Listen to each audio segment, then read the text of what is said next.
আসসালামু আলাইকুম।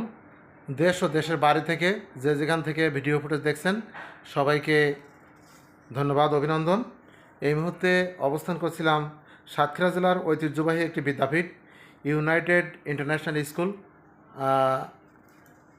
আরেকটি শাখাও আছে ইউনাইটেড বেবিল্যান্ড স্কুল সংক্রান্ত কিছু তথ্য ইনফরমেশান আপনাদের সামনে তুলে ধরতে চাই। এই মুহূর্তে আমরা ইউনাইটেড ইন্টারন্যাশনাল স্কুলের অফিসে এসে হাজির হয়েছি। আসসালামু আলাইকুম স্যার। ওয়ালাইকুম আসসালাম। স্যার কেমন আছেন? জি আলহামদুলিল্লাহ, আপনি ভালো আছেন? আলহামদুলিল্লাহ। স্যার এই স্কুল কতদিন চলছে কাইন্ডলি? এটা তো নতুন স্কুল বলে মনে হয় আমার। জি, আমরা 2026 শিক্ষাবর্ষে জি আমরা প্রথম যাত্রা শুরু করেছি। আমরা 2025 সালে আমাদের অফিসিয়াল কার্যক্রম চলমান ছিল। 26 সাল থেকে আমরা পাঠদান কার্যক্রম অব্যাহত রেখেছি, এটা চলমান আছে।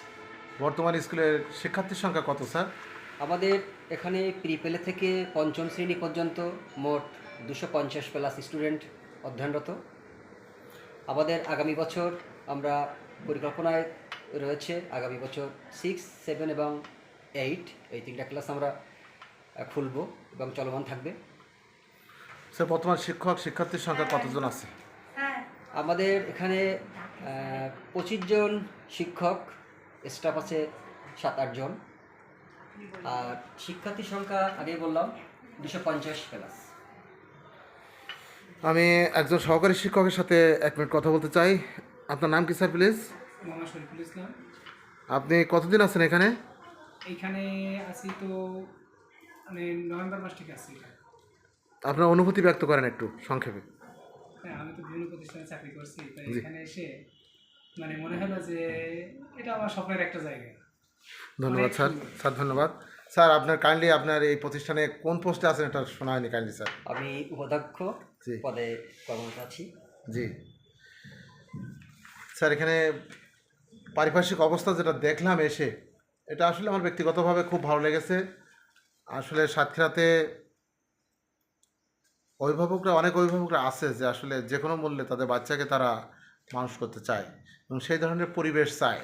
জি, এ বিষয়ে আপনার অনুভূতি আপনি কিছু বলেন স্যার। আমি মনে করি সমগ্র সাতক্ষীরা জেলাব্যাপী এমন একটি প্রতিষ্ঠান আমরা দাঁড় করিয়েছি যেটা সাতক্ষীরা জেলা কোথাও নাই।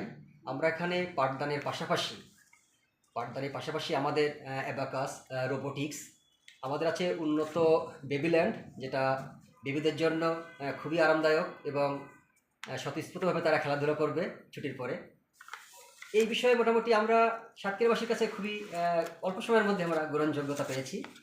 তো আশা করি আগামী বছর বা সামনের দিনগুলোতে আমরা এগিয়ে যাব আরও অনেক দূর। ধন্যবাদ স্যার। Thank you.